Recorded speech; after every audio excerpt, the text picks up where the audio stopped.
Doctor ortho Ayurvedic oil and capsule, अब दर्द भी घुटने टेकेगा। बजट को लेकर प्रदेश बीजेपी मुख्यालय में उत्साह। उत्तराखंड के पूर्व वित्त मंत्री प्रेमचंद अग्रवाल ने बजट की सराहना की। कहा, विकसित भारत की दिशा में एक अहम कदम बताया।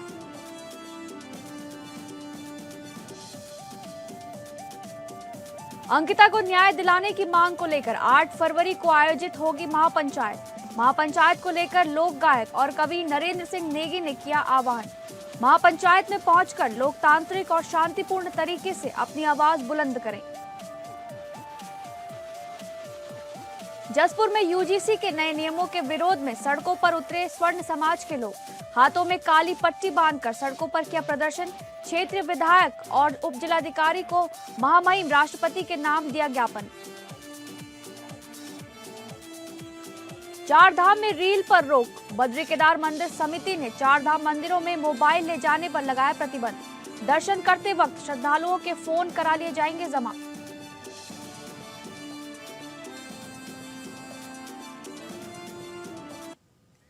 नमस्कार, आप सभी का स्वागत है उत्तराखंड न्यूज में। मैं हूं आपके साथ शालिनी राणा। शुरुआत करेंगे उत्तराखंड से जुड़ी खबरों की। लोकसभा में केंद्रीय वित्त मंत्री निर्मला सीतारमण द्वारा प्रस्तुत केंद्रीय बजट को प्रदेश भाजपा मुख्यालय में प्रदेश पदाधिकारियों और कार्यकर्ताओं ने सामूहिक रूप से सुना है। इस अवसर पर उत्तराखंड के पूर्व वित्त मंत्री डॉक्टर प्रेमचंद अग्रवाल ने बजट की सराहना करते हुए इसे विकसित भारत की दिशा में एक अहम कदम बताया है। उन्होंने रविदास जयंती की शुभकामनाएं देते हुए कहा कि प्रधानमंत्री नरेंद्र मोदी के मार्गदर्शन में केंद्रीय वित्त मंत्री निर्मला सीतारमण द्वारा प्रस्तुत ये नौवां बजट देश के हर वर्ग को ध्यान में रखकर बनाया गया है। डॉक्टर प्रेमचंद अग्रवाल ने कहा कि बजट में मैन्युफैक्चरिंग, फार्मा, किसान, युवा, महिलाएं और आम आदमी सभी के लिए प्रावधान किए गए हैं। उन्होंने इंफ्रास्ट्रक्चर, पूंजीगत व्यय और मोबाइल मैन्युफैक्चरिंग जैसे क्षेत्रों में हुए बदलावों का उदाहरण देते हुए कहा कि ये बजट भारत को तीसरी सबसे बड़ी अर्थव्यवस्था बनाने की दिशा में मील का पत्थर साबित होगा।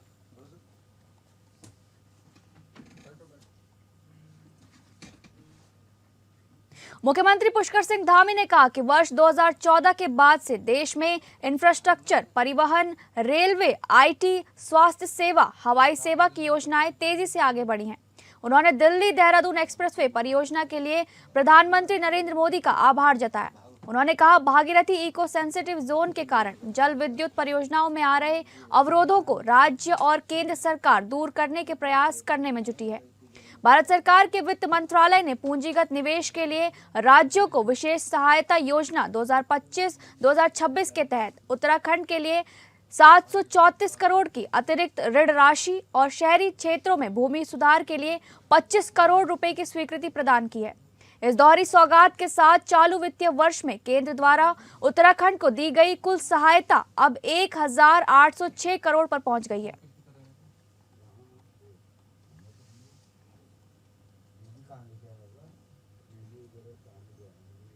उत्तराखंड कांग्रेस ने आगामी विधानसभा चुनाव के लिए तैयारियां शुरू कर दी हैं।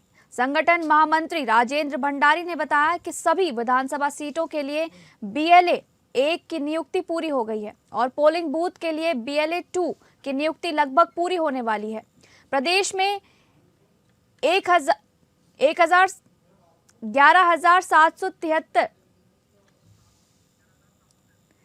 11,733 पोलिंग बूथ के लिए ये प्रक्रिया एक हफ्ते में पूरी होगी। इसके बाद प्रत्येक 5 पोलिंग बूथ पर एक सेक्टर बनाया जाएगा, जिसमें 10 लोगों की टीम तैनात होगी।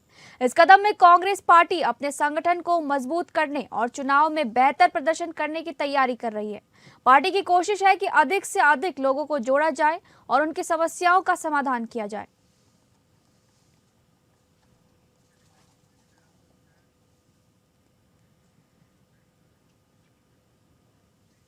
अंकिता को न्याय दिलाने के लिए 8 फरवरी को आयोजित हो रही महापंचायत को लेकर उत्तराखंड के लोक गायक, जनकवि और सांस्कृतिक प्रतीक नरेंद्र सिंह नेगी ने प्रदेश की जनता से व्यापक अपील की है। उन्होंने कहा, अंकिता को न्याय दिलाने की ये लड़ाई पूरे उत्तराखंड की आत्मा, अस्मिता और पहाड़ की बेटियों के सम्मान की लड़ाई है। नेगी ने स्पष्ट शब्दों में कहा कि यदि आज अन्याय के खिलाफ सामूहिक स्वर नहीं उठा तो कल पहाड़ की हर बेटी असुरक्षित महसूस करेगी।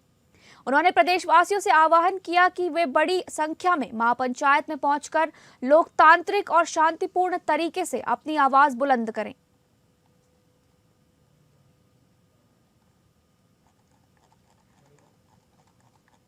आपको बता दें, अंकिता को न्याय दिलाने के लिए 8 फरवरी को आयोजित हो रही महापंचायत को लेकर उत्तराखंड के लोक गायक, जन कवि और सांस्कृतिक प्रतीक नरेंद्र सिंह नेगी ने प्रदेश की जनता से व्यापक अपील की है। उन्होंने कहा, अंकिता को न्याय दिलाने की ये लड़ाई पूरे उत्तराखंड की आत्मा, अस्मिता और पहाड़ की बेटियों के सम्मान की लड़ाई है। नेगी ने स्पष्ट शब्दों में कहा कि यदि आज अन्याय के खिलाफ सामूहिक स्वर नहीं उठा तो कल पहाड़ की हर बेटी असुरक्षित महसूस करेगी। उन्होंने प्रदेशवासियों से आह्वान किया कि वे बड़ी संख्या में महापंचायत में पहुंचकर लोकतांत्रिक और शांतिपूर्ण तरीके से अपनी आवाज बुलंद करें।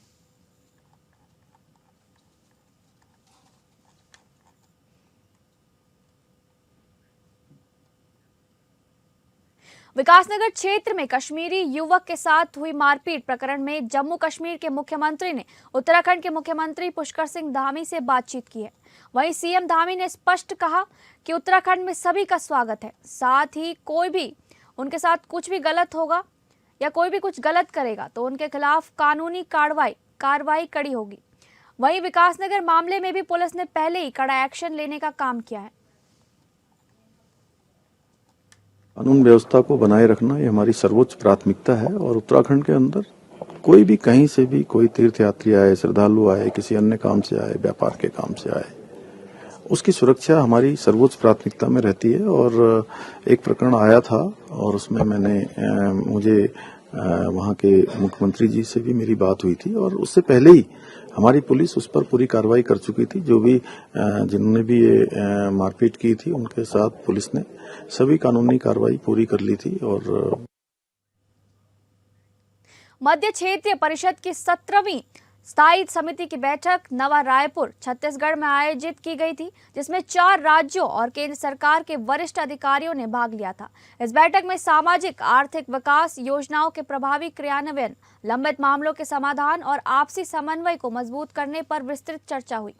उत्तराखंड राज्य की ओर से इस बैठक में 13 महत्वपूर्ण विषयों पर चर्चा की गई, जिनमें मेडिकल कॉलेज की स्थापना, सामाजिक सुरक्षा पेंशन, गौवंश संरक्षण और आपदा प्रबंधन जैसे मुद्दे शामिल थे। बैठक की अध्यक्षता प्रमुख सचिव मुख्यमंत्री तथा वन एवं पर्यावरण आर.के. सुधांशु ने की और इसमें उत्तराखंड, छत्तीसगढ़, मध्य प्रदेश और उत्तर प्रदेश के वरिष्ठ अधिकारियों ने भाग लिया। इस बैठक में राज्यों के बीच समन्वय और सहयोग को बढ़ावा देने के लिए विभिन्न मुद्दों पर चर्चा की गई और कई महत्वपूर्ण निर्णय लिए गए। उत्तराखंड की प्रस्तुति को इस बैठक में विशेष रूप से सराहा गया है और राज्य द्वारा रखे गए विषयों पर केंद्र सरकार ने सकारात्मक रुख अपनाया।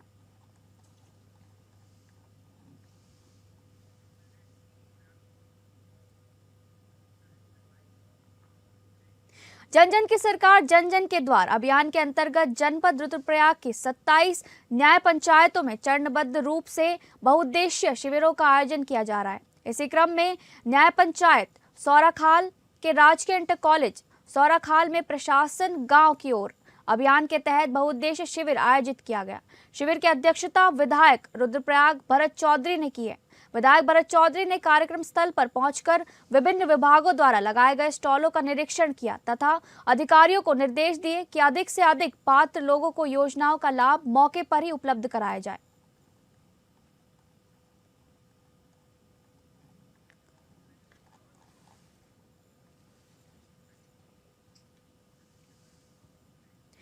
नेपाल सीमा से लगे दुर्गम एवं सीमावर्ती क्षेत्र मंडलक में भव्य जन सुविधा शिविर का आयोजन किया गया। शिविर में मंडलक, गुरेली, चामा, मचपीपल, बगोटी, लेटी, कंटुकरा, बडम, गुड़मांगल, रोलधौन सहित 1 दर्जन से अधिक गांवों के ग्रामीणों ने पहली बार शिविर का लाभ उठाया।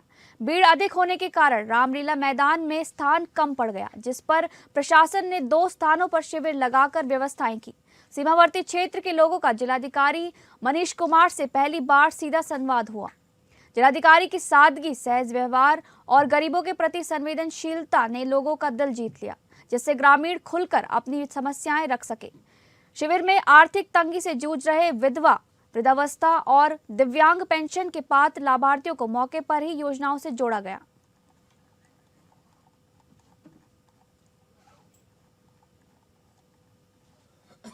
पूरे देश भर में जगह जगह यूजीसी के नए कानून का विरोध देखने को मिल रहा है। सुप्रीम कोर्ट ने इस कानून पर रोक लगा दी। उसके बावजूद स्वर्ण समाज में आक्रोश रुकने का नाम नहीं ले रहा है। जनपद उधम सिंह नगर के जसपुर में शनिवार को स्वर्ण समाज उत्थान समिति के बैनर तले सैकड़ों की तादाद में स्वर्ण समाज के लोग और महिलाएं हाथों में काली पट्टी बांधकर सड़कों पर उतरे और विरोध प्रदर्शन किया। लोग जसपुर मंडी पहुंचे और रैली के रूप में मुख्य बाजार से होते हुए सुभाष चौक पहुंचे।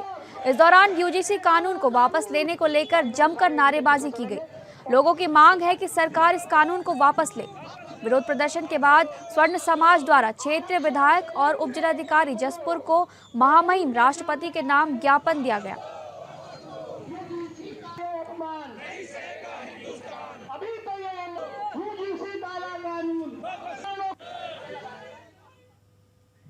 उत्तराखंड के पवित्र चार धाम में इस साल सोशल मीडिया इन्फ्लुएंसर पर प्रतिबंध लगाने की तैयारी है। इसको लेकर मंदिर के आसपास की परिधि को तय किया जा रहा है कि कितने क्षेत्र में मोबाइल प्रतिबंधित रहेगा। बद्री केदार मंदिर समिति के अध्यक्ष हेमंत द्विवेदी ने बताया कि बड़े पैमाने पर सोशल मीडिया इन्फ्लुएंसर चार धाम में केवल रील बनाने के लिए पहुंचते हैं, जिससे भीड़ भी अधिक हो जाती है और तीर्थ यात्रियों को दर्शन करने में परेशानियां होती हैं। इसको देखते हुए समिति ने निर्णय लिया है कि सभी के फोन दर्शन करते वक्त जमा कर दिए जाएंगे, जिसके लिए समिति द्वारा व्यवस्था बनाई जा रही है।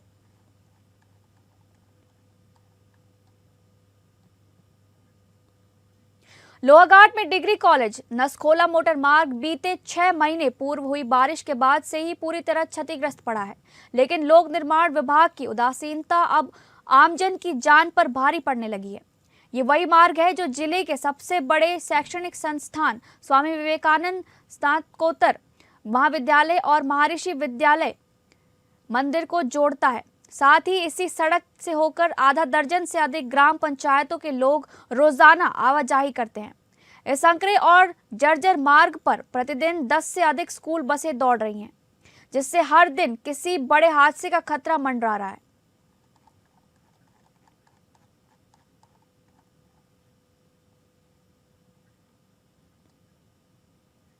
निराश्रित एवं बेसहारा गोवंश के संरक्षण को लेकर जिला प्रशासन ने कदम तेज कर दिए हैं। जिलाधिकारी सविन बंसल के निर्देशों के क्रम में जनपद में स्वीकृत एवं प्रस्तावित गौसदनों के निर्माण, संचालन और राजकीय मान्यता की प्रक्रिया को गति दी जा रही है। ग्राम छरबा सहसपुर में गौसदन निर्माण हेतु 46.65 लाख रुपए की धनराशि पहले ही अवमुक्त की जा चुकी है। विकासखंड कालसी के खेरुवा में गौसदन निर्माण के लिए 49.98 लाख रुपए की धनराशि शीघ्र अवमुक्त की जा रही है। वहीं मौजा आर्केडिया ग्रांट प्रेमनगर में नवनिर्मित गौसदन परिसर में बाउंड्री वॉल निर्माण हेतु स्वीकृत 30.11 लाख रुपए के सापेक्ष शेष 14.62 लाख रुपए की धनराशि भी जारी की जा रही है। डोईवाला स्थित श्री हंस कालू सिद्ध बाबा जी गौशाला ट्रस्ट तथा भंडारी बाग और करणपुर में गुरुराम राय एजुकेशन मिशन द्वारा संचालित गौसदनों को राजकीय मान्यता देने की प्रक्रिया प्रारंभ कर दी गई है।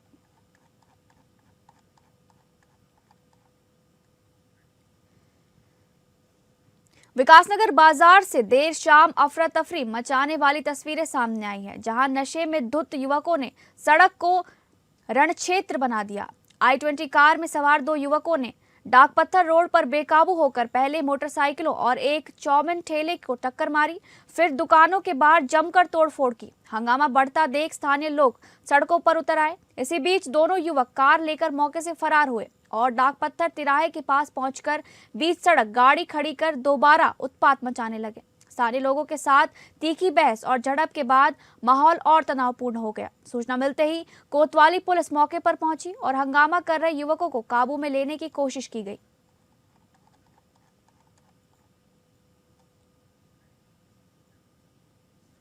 रुद्रपुर में स्कूल के छात्र के साथ हुई मारपीट के विरोध में स्कूली बच्चों ने साहसिक कदम उठाते हुए स्कूल गेट के बाहर शांतिपूर्ण धरना दिया।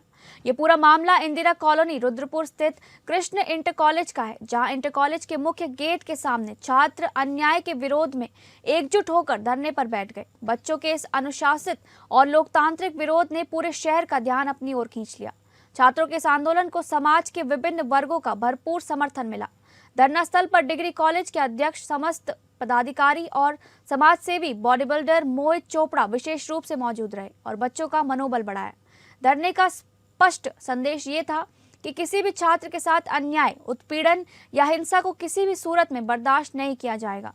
बच्चों की एकजुटता और शांतिपूर्ण विरोध के आगे प्रशासन और स्कूल प्रबंधन को झुकना पड़ा।